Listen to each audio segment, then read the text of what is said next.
എല്ലാവർക്കും നമസ്കാരം. വളരെ സന്തോഷം. കാരണം നിങ്ങളെയൊക്കെ ഒന്ന് കാണുമ്പോഴാണ് ഇങ്ങനെയൊക്കെയുള്ള സംഘടന ഉണ്ടെന്ന് നമ്മളൊക്കെ അറിയും. പിന്നെ ഗ്രൂപ്പിൽ അതീസാറെല്ലാം എഴുതുകൊണ്ട് ഞങ്ങളുടെ നാട്ടിലിരിക്കുന്നൊന്നുമില്ല. വർണ്ണവും ചെയ്യുന്നു തോന്നുന്നതിൽ ചെയ്തിട്ടുണ്ട്. അതിലുപരി എനിക്ക് എൻ്റെ പ്രിയപ്പെട്ട നമ്മുടെ സെക്രട്ടറിയോട് പറയാനുള്ളത്, നമ്മളെല്ലാവരും എപ്പോഴും കുടിക്കുന്നവരാണ്. കുടിക്കുമ്പോൾ നമ്മൾ തല തോർത്താറുണ്ട്. അപ്പോൾ നമ്മുടെ തലയിൽ നിന്ന് ചില രോഗങ്ങൾ ഇങ്ങനെ കൊഴിഞ്ഞു പോകാറുണ്ട്. അതുപോലെ മാത്രമേ നമുക്കെതിരെ നിൽക്കുന്നവരെ കാണാൻ പാടുള്ളൂ. അതിൽ കുട്ടികൾക്ക് നമ്മളൊരിക്കലും വേദി പ്രസംഗിക്കുമ്പോൾ അവർക്ക് നിങ്ങൾ മൈലേജ് ഉണ്ടാക്കി കൊടുക്കുകയാണ്. നിങ്ങളൊന്നും മൈൻഡ് ചെയ്യാതെ നിങ്ങളുടെ കർമ്മത്തിൽ കൂടെ മുന്നോട്ട് പോകും. ഞാൻ അങ്ങനെ നിങ്ങൾക്കറിയാം, എനിക്ക് എതിരുകളേ ഉള്ളൂ.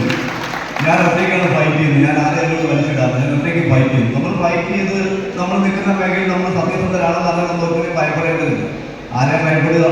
ഇപ്പം നിങ്ങളെയൊക്കെ വന്ന് കാണുമ്പോൾ എനിക്ക് തോന്നുന്നു എൻ്റെ നാട്ടിൽ ഇങ്ങനെ ഓർമ്മ ഉണ്ടാക്കണം. നടക്കുകയില്ലെങ്കിൽ എനിക്ക് നന്നായിട്ട് അറിയാം. കാരണം ഈ പറഞ്ഞതുപോലെ അറിയാലോ, ടിവിയും അതുപോലെ മൊത്തത്തിൽ കുറ്റം പറയുകയല്ല കേട്ടോ. മൊത്തത്തിൽ കാലിൽ നിന്ന് മണ്ണിടിച്ച് പോകുന്നു നമ്മൾ അറിയില്ല. അവിടെയാണെങ്കിൽ ഇവിടെയൊക്കെ നിങ്ങൾ അറിയുന്നു.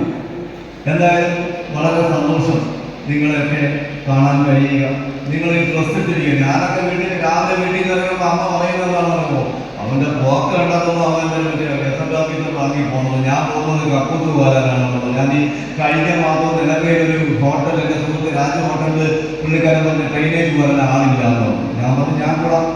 അങ്ങനെ ഞാൻ എൻ്റെ രണ്ട് സുഹൃത്തുക്കളൊക്കെ രാത്രി വെളുക്കുന്ന പോലെ ട്രെയിനേജ് പോയി. ഒരു കുഴപ്പമില്ല, ആരും പറഞ്ഞില്ല. ഞാനിങ്ങനെയൊക്കെയാണ്. അപ്പോൾ എനിക്കെൻ്റെ പ്രിയപ്പെട്ട നിങ്ങൾ ടി ഡി ആർ എഫിനോട് പറയാനുള്ളത്, ഇത് താലൂക്കെന്നല്ല നിങ്ങൾ വെക്കേണ്ടത്. നിങ്ങൾ ടീ മാറ്റണം.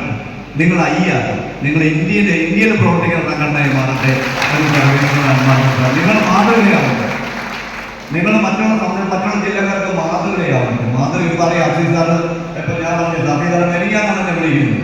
കാരണം മെരിയാന്ന് വിളിച്ചു, മുജീബിക്കെ വിളിച്ചു, അതുപോലെ ഉഷ അവരെയൊക്കെ വിളിച്ചു. അപ്പോൾ എല്ലാവരും രാവിലെ ആരും വരില്ലെന്നാണ് കേട്ടത്. ഇന്ന് രാവിലെ 3 മണിയായപ്പോൾ എന്നെ മുജീബിക്കെ വിളിക്കുന്നു. ഞാൻ എവിടെ എത്തിയെണ്ണ? മുജീബിക്കാൻ വയസ്സുണ്ട്. എനിക്ക് 52 വയസ്സുണ്ട്. മുജീബിക്കത്തിന് ഉണ്ടാവാൻ സാധ്യതയില്ല.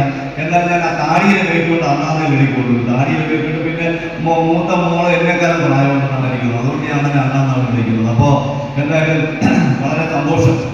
ഇങ്ങനൊരു നടന്ന വേദി, അതുപോലെ എല്ലാവരും അടിപൊളിയായിട്ട് എല്ലാവരെയും നിങ്ങൾ ഉൾപ്പെടുത്തി. അതിലുപരി സന്തോഷം തോന്നിയ എന്താണെന്നറിയാം, എനിക്കറിയാം ഒരു പ്രേമനഗർ സദ്യയിൽ അങ്ങനെ പോകാറുണ്ട്. പോകുമ്പോൾ ഞാൻ വിചാരിക്കുന്നത് ഞാനതോ വലിയ സംഭവമാണെന്ന് വിചാരിക്കണം. അപ്പോൾ അതുപോലെ എൻ്റെ അടുത്ത് പറഞ്ഞെങ്കിലും അവിടുത്തെ ജോലി മുടങ്ങി പോകുന്നൊക്കെ വിചാരിച്ച് ഞാൻ അങ്ങോട്ട് പോകാതിരുന്നപ്പോൾ ഞാൻ അസീസാറിനോട് ഇരുന്നാലെ എനിക്ക് ചൂരന്മലയിലൊന്ന് പോകണം.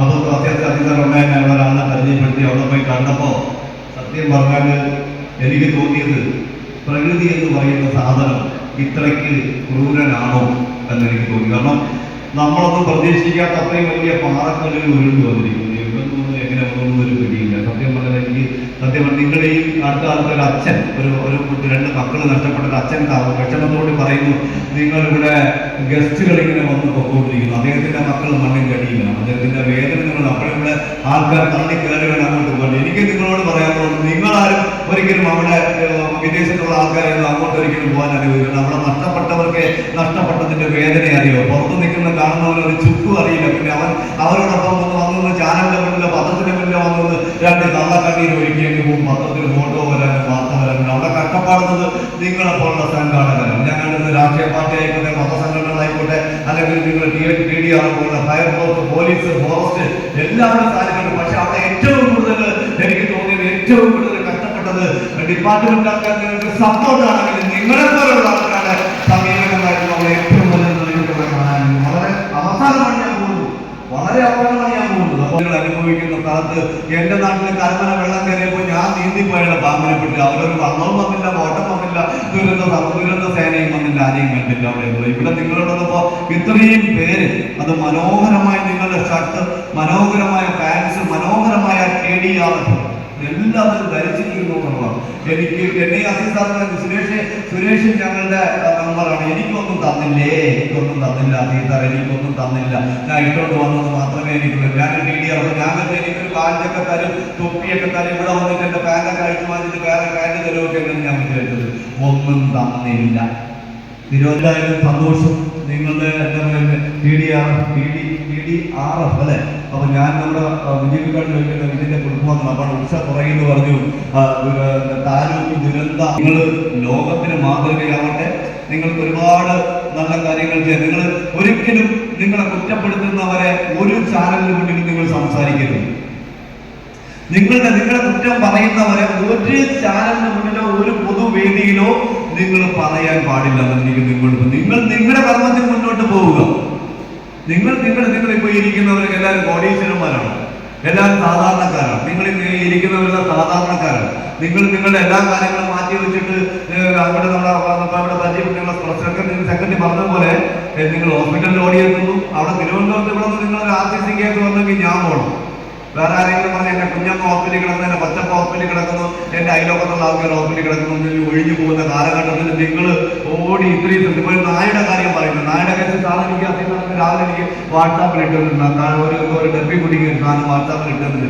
ഒരു കാര്യമുണ്ട്, ഞാൻ തിരുവനന്തപുരത്താണ്. നിങ്ങളെ ഈ നാട്ടിൽ നടക്കുന്ന എല്ലാ കാര്യങ്ങളും ശ്രീമാൻ അസീസ് സാറിന്റെ വാട്സാപ്പിൽ എനിക്ക് എല്ലാം പോസ്റ്റ് ചെയ്യും. എന്ത് വാർത്ത വന്നാലും എനിക്ക് കിട്ടുകയാണ്. അത് പ്രത്യേകിച്ച് അപ്പൊ നിങ്ങളുടെ കാര്യങ്ങളൊക്കെ എനിക്ക് അറിയാൻ പറ്റുന്നു. അപ്പോ നിങ്ങൾക്ക് ഇവരെയൊക്കെ ഈ കാലഘട്ടത്തിൽ നിങ്ങളൊക്കെ ജീവിക്കുന്ന ഈ കാലഘട്ടത്തിൽ ജീവിക്കാൻ കഴിഞ്ഞൊരു ഭാഗ്യമായിട്ട് ഞാൻ കരുതുന്നു. കാരണം നിങ്ങളെയൊക്കെ വന്ന് കാണാനും നിങ്ങൾ ചെയ്യുന്ന എനിക്കിതൊന്നും ചെയ്യാൻ പറ്റില്ല. എനിക്ക് ആകപ്പാടെ 10 കൈയിടുക, പാമ്പനെ പിടിക്കുക, എവിടെയെങ്കിലും കൊണ്ടുവിടുക, ഇത് മാത്രമേ എനിക്കുള്ളൂ. എനിക്കല്ലാതെ എന്താ പറയുക, നിങ്ങൾ മരം പറിക്കാനോ അല്ലെങ്കിൽ കരം കയറാനോ കുടം വെട്ടാനോ എനിക്ക് പോകാൻ സമയം കിട്ടുകയില്ല. ആ സമയത്തായിരിക്കും ഇപ്പൊ കഴിഞ്ഞ ആഴ്ച എന്റെ സഹോദരി വളരെ തീരുന്ന 10 ഹോസ്പിറ്റലിൽ കിടന്നു. ആരും പറഞ്ഞില്ല, ഞാൻ പോയി കൊണ്ടിരുന്നു, ഞങ്ങൾ വൈസിലൊക്കെ കൊണ്ടുവന്നു. ഞാൻ ഈ കഴിഞ്ഞ മാസം 10 ദിവസം വളരെ സീരിയസാക്കി കിടന്നു. ഈ കഴിഞ്ഞ മാസം 30-ാം തീയതി 10 ദിവസം വളരെ സീരിയസ് എടുക്കുന്നു. നമ്മുടെ പ്രിയപ്പെട്ട സുഹൃത്തുക്കളായ ഒരു ഹോസ്പിറ്റലിൽ ഉള്ളതുകൊണ്ട് രാത്രി അറ്റാക്ക് വന്ന് ചാകാനുള്ളതാണ്. പിന്നെ ഞാൻ അവസരമായി ഒരാളിനെ വിളിച്ചുകൊണ്ട് എന്റെ ചെസ്റ്റ് പെയിൻ ഒക്കെ പെട്ടെന്ന് മാറ്റിയെടുക്കാൻ പറ്റി. 1 മണിക്ക് വിളിച്ചിട്ട് 3:30ക്കാണ് ഡോക്ടർമാർ വന്നത്. അപ്പൊ അതുകൊണ്ട് അത്രയും 1 മണിക്ക് സീരിയസ് ആയി, രാത്രി 1 മണിക്ക് 3:30 എത്തി, പെട്ടെന്ന് എത്തി അവര്. അപ്പൊ അതുകൊണ്ട് എനിക്ക് ഒരു 5 മിനിറ്റുടെ കയ്യിലേക്ക് എനിക്ക് നിങ്ങളുടെ മുന്നിൽ നിന്ന് നിൽക്കാനൊന്നും പറ്റില്ലായിരുന്നു. അസീസ് സാറിന്റെ വാട്സാപ്പിൽ ഒരു ഫോട്ടോ എടുക്കാൻ സൈഡിൽ വെച്ചിട്ട് ഹാരമിട്ട് വെച്ചിട്ട് വാവാത്തിലേക്ക് കഴിഞ്ഞ ആഴ്ച പൊമഞ്ഞു പോയി ഇവിടെ വെച്ചേനെ. അങ്ങനെ മാത്രമേ എനിക്ക് നിങ്ങളെ കാണാൻ പറ്റുള്ളായിരുന്നു. എന്തായാലും സന്തോഷമുണ്ട് കേട്ടോ, നിങ്ങളുടെ ഓരോ പ്രവൃത്തികൾ അറിയുമ്പോൾ. നിങ്ങളുടെ കർമ്മം നിങ്ങൾ നമ്മുടെ ഭൂമിയിലോട്ട് അയച്ചതാണ് ഒരാളയച്ചു. അത് പ്രകൃതിയാവാം, ചിലപ്പോൾ ഒരു മരമാവാം, ആരോ നമുക്കൊരു ദൗത്യം നിന്ന് നമ്മുടെ ഭൂമിയിലേക്ക് അയച്ചു. ആ ദൗത്യം നിങ്ങൾ ആത്മാർത്ഥമായിട്ട് നിങ്ങൾ ചെയ്യുന്നുണ്ട്. അത് ഞാൻ കണ്ടതാണ്. നിങ്ങളുടെ വീഡിയോ നിങ്ങൾ എന്താ പറയുക, ചുരൽമലയിലൊക്കെ നിങ്ങളുടെ യാത്ര ഓടിയെടുക്കുന്നത്, പീസായ കാലെടുക്കുന്നത്, അതൊക്കെ എനിക്ക് അസീസർ അപ്പോഴെല്ലാം പോസ്റ്റ് ചെയ്യുന്നുണ്ട്. അപ്പൊ എല്ലാം കാണുന്ന ഭഗവാനെ ഇത്രയും ക്രൂരനാണോ നമ്മളെ ജനിപ്പിച്ച നമ്മുടെ പ്രകൃതി, നമ്മുടെ കർത്താവ് അല്ലെങ്കിൽ നമ്മുടെ സൃഷ്ടികർത്താവ് ഇത്രയും ക്രൂരനാണോ എന്ന് എനിക്ക്. അപ്പൊ ഞാൻ ചോദിച്ചറിയാം, ഞാൻ പറയുന്ന അമ്പലങ്ങളും എല്ലാവരും, ഞാൻ എല്ലാ സ്ഥലത്തും അമ്പലം കണ്ടാലും പള്ളി കണ്ടാലും എവിടെ കണ്ടാലും ഞാൻ തൊഴിൽ. ഇപ്പൊ ഓരോരുത്തരും തൊഴാറില്ല. കാരണം എന്താണെന്ന് ഞാൻ നോക്കി, ചുഴൽമല, സുനാമി, അതുപോലെ നമ്മുടെ കടൽക്ഷോഭങ്ങൾ, തമിഴ്നാട്ടിൽ ഇങ്ങനെ കാറ്റടിക്കുമെന്ന് പറഞ്ഞു, ഒന്നും ഉണ്ടായില്ല. അപ്പൊ ഇതൊക്കെ ഞാൻ മനുഷ്യനെ പരീക്ഷിക്കുന്ന ദൈവം ഉണ്ട് എന്ന് കരുതുന്നു. അപ്പൊ അതൊക്കെ എനിക്ക് തോന്നി, അങ്ങനെയുള്ള ഒരു മനുഷ്യനെ കൊലയ്ക്ക് കൊടുക്കുന്നവരെ തുടരുന്ന ഒരു ആഗ്രഹം എനിക്ക് തോന്നി. അതുകൊണ്ട് ഞാനിപ്പോ ഓരോടത്തും മടങ്ങാറില്ല. അത് എന്റെ നിങ്ങൾ ജീവിതത്തിൽ തന്നെ ഞാൻ പറയുന്നില്ല. ഞാൻ ഇത് നിങ്ങളുടെ ചുഴൽമലയൊക്കെ കണ്ടപ്പോൾ എനിക്ക് സത്യം പറഞ്ഞിട്ട് എനിക്ക് അവിടെ നിൽക്കാൻ പോലും തോന്നില്ല. ആ കാലഘട്ടത്തിൽ നിങ്ങൾ ഇത്രയും പേര് അവിടെ നിന്ന് ആ ബോഡിയൊക്കെ എടുത്ത് മാറ്റി നിങ്ങളിൽ അപൂർവം പേര് മാത്രമേ മാസ്ക് വെച്ചിട്ടുണ്ടായിരുന്നു. ബാക്കിയുള്ളവരൊന്നും മാസ്ക് ഉണ്ടെന്ന് എനിക്ക് തോന്നിയില്ല. അപ്പോൾ ആ സ്മെല്ലിന്, ആ അഴുകിയ ബോഡിയൊക്കെ എടുക്കുമ്പോൾ നിങ്ങളൊരു അറപ്പില്ലാതെ വെറുപ്പില്ലാതെ ഇത് സ്വന്തം അപ്പൻ മലമൂത്ര വിസർജനം ചെയ്ത് കട്ടിലിൽ കിടന്നാൽ എടുക്കാൻ അറയ്ക്കുന്ന മക്കളുള്ള കാലഘട്ടത്തിൽ നിങ്ങളൊക്കെ ചെയ്യുന്നത് ഒരിക്കലും ഇങ്ങനെ ഒരു കൊച്ചു വേദിയിൽ വെച്ച് പറയാനുള്ള കാര്യമല്ല. നിങ്ങളൊന്ന് ഈ ഒരു വേദി, ഇതൊരു കൊച്ചു വേദി എന്നല്ല ഞാൻ ആക്ഷേപിച്ചാൽ, ഈ ഒരു വേദിയിലേക്ക് പറയാൻ പറ്റിയ ഒരു കാര്യം, നിങ്ങൾ അതുക്കും മേലെ അതുക്കും മേലെ ഒരുപാട് പേരാണ് നിങ്ങളുടെ വലിപ്പം നിങ്ങൾ അറിയുന്നില്ല എന്നുള്ളതാണ്. ഞങ്ങളെപ്പോലെ ഞാൻ എപ്പോഴും സംസാരിക്കുന്ന കാര്യമാണ് നിങ്ങളുടെ KDR ഓഫീസിൽ എപ്പോഴും പക്ഷേ എനിക്കിങ്ങനെ ഒരു സംഘടന ഉണ്ടാക്കാൻ കഴിയുകയില്ല. ട്രിവാൻഡ്രത്ത് ടീം ഉണ്ടാക്കണമെന്നൊക്കെ എനിക്ക് തോന്നി. ഞാൻ ഉണ്ടാക്കി വന്നിട്ട് ടീമല്ല, എൻ്റെ കൂടെ നിന്നിട്ട് എൻ്റെ അടിയിൽ, എൻ്റെ കാലിൻ്റെ മണ്ണ് വലിച്ചുകൊണ്ട് പോയി. ഞാൻ വീഴുന്നതിന് മുന്നേ മനസ്സിലായി ഞാൻ ഇപ്പോൾ വീഴാൻ പോവുകയാണ്. അതുകൊണ്ട് ഞാൻ എനിക്ക് ഒരു എന്താ പറയുക, ഒരു കച്ചിത്തുരുപ്പിൽ പിടിച്ചു. ആ കച്ചിത്തുരുപ്പിൽ കൂടിയാണ് ഞാനിപ്പോൾ മുന്നോട്ട് പോകുന്നത്. അതിനുപരി അറിയാം, ഇതിൽ പാമ്പ് വഴുതാരിയും ഒക്കെ നിങ്ങളെ വീട്ടിൽ വരുമ്പോൾ നിങ്ങളൊക്കെ വിളിച്ച് ഓടി വരുന്ന ടീം. ഇവിടെ പുറത്തുനിന്നുള്ള ആൾക്കാർ ഇരിക്കുന്നവരെല്ലാം ഇവിടുത്തെ സംഘാടകരുടെ ബന്ധുക്കളോ സ്വന്തക്കാരോ ആരെങ്കിലും ആയിരിക്കും. പുറത്തുനിന്നുള്ളവരൊന്നും ഉണ്ടെന്ന് എനിക്ക് തോന്നുന്നില്ല അല്ലേ? അപ്പൊ നിങ്ങളാരും ഒരു പാമ്പിനെ പിടിക്കാൻ വിളിക്കുന്നത്, നിങ്ങളുടെ വീട്ടിലൊരു പാമ്പ് വന്നാൽ നിങ്ങൾ പോട്ടേന്ന് കഴിയുക. എൻ്റെ വീട്ടിൽ എൻ്റെ അമ്മയ്ക്ക് 83 വയസ്സായി. അമ്മയുടെ പാമ്പിന്റെ പേടി ഇന്നുവരെ മാറ്റാൻ എനിക്ക് കഴിഞ്ഞിട്ടില്ല. പിന്നെ എൻ്റെ നാട്ടിലുള്ള പാമ്പുകൾ, ഞാൻ നിങ്ങൾ എൻ്റെ ഡയറി പരിശോധിക്കും, ഞാൻ ഇന്നലെ 14 കോളുകൾ അറ്റൻഡ് ചെയ്ത് രാത്രി ഇവിടെ വരുന്നതിന് മുന്നേ ഈ 14 പാമ്പുകളെ പിടികൂടി. എങ്ങനെ മെനിയാന്ന് 4-ാമത്തെ പിടിച്ച 40-ലേറെ പാമ്പുകളെ പിടികൂടി പമ്പ ശബരിമല കാട്ടിൽ വിട്ടിട്ട് 2 മണിക്കാണ് ആ കൊടും കാട്ടിൽ ഞാൻ തിരിക്കുന്നത്. ഇന്ന് രാവിലെ ഇവിടെ എത്തിയപ്പോൾ 9:20 9:20 റൂമില്ല. ഞാൻ അധികാരം വിളിച്ച് സാറേ ഒരു റൂം അറേഞ്ച് ചെയ്യാം. അത് സുരേഷിന് എവിടെ നിന്ന് വിളിക്കാമോ? ഞാൻ പറഞ്ഞില്ല, പറ്റൂല. അപ്പൊ ഞാനൊരു ഹോട്ടലിലെ നമ്പറുണ്ട്. അപ്പം ഞാൻ പുള്ളിയെ വിളിച്ചിട്ട് പറഞ്ഞു, ഞാൻ ഹിന്ദിക്കാരൻ, എനിക്കൊന്ന് ഫ്രഷാണ് റൂമില്ല, റൂം ഫുള്ളാണ്. ഞാൻ അവിടെ ഓണറെ വിളിച്ചു. ഞാൻ പറഞ്ഞു, ചേട്ടാ ഞാൻ വാവ സുരേഷാണ്, ചാനലൊക്കെ അതെ, അപ്പൊ എനിക്ക് ഒന്ന് കുളിക്കണം. അതെന്താ ഉടനെ ആ പുള്ളി അദ്ദേഹത്തിന്റെ മാനേജറിനെ പറഞ്ഞ് നീ വെളിയിൽ പോയി കിടാന്ന് പറഞ്ഞു. എന്നിട്ട് ആ റൂം എനിക്ക് തന്നു. അവിടെ ഒരു കാര്യം, നിങ്ങൾ മലപ്പുറംകാര് ദാനം ചെയ്യാൻ വളരെ വളരെ മലപ്പുറം കോഴിക്കോടുകാര് ദാനം ചെയ്യാൻ ഭയങ്കര സൂപ്പറാണ്. അത് പറയാതിരിക്കാൻ പറ്റില്ല. അത് ഞങ്ങളുടെ നാട്ടിൽ അങ്ങനെ പറയും, വേണമെങ്കിൽ 25 കോടിയുടെ പറയും. എൻ്റെ നാട്ടിൽ അതിശയിക്കുകയല്ല, പക്ഷേ അതാണ് നമ്മൾ നടണം. ഞങ്ങളുടെ നാട്ടിൽ എല്ലാ ജില്ലയിൽ നിന്നും വരുന്ന ആൾക്കാർ, സെക്രട്ടേറിയറ്റ് കുളമുണ്ട്, എല്ലാ ജില്ലയിൽ നിന്നും വരുന്ന ആൾക്കാരുണ്ട്. അപ്പോൾ അവർക്ക് അവരുടേതായ വ്യക്തിപരമായ കാര്യങ്ങളുണ്ട്. അപ്പോൾ അവർക്ക് ഒഴിഞ്ഞേരാൻ താല്പര്യം. അപ്പോൾ എന്തായാലും വളരെ വളരെ സന്തോഷമുണ്ട് നിങ്ങളുടെ ഈ എന്താ പറയുക ഇന്നത്തെ ദിവസം, അതായത് ഡിസംബർ 1 2024 12-ാം മാസം ഡിസംബർ 1-ാം തീയതി നിങ്ങൾ ഇങ്ങനെ ഒരു കൂട്ടായ്മ തെരഞ്ഞെടുത്തതിന് വളരെ സന്തോഷമുണ്ട്. വർഷത്തിന്റെ അവസാന മാസമാണ്. അതിൽ ആദ്യത്തെ ദിവസം തെരഞ്ഞെടുത്തു.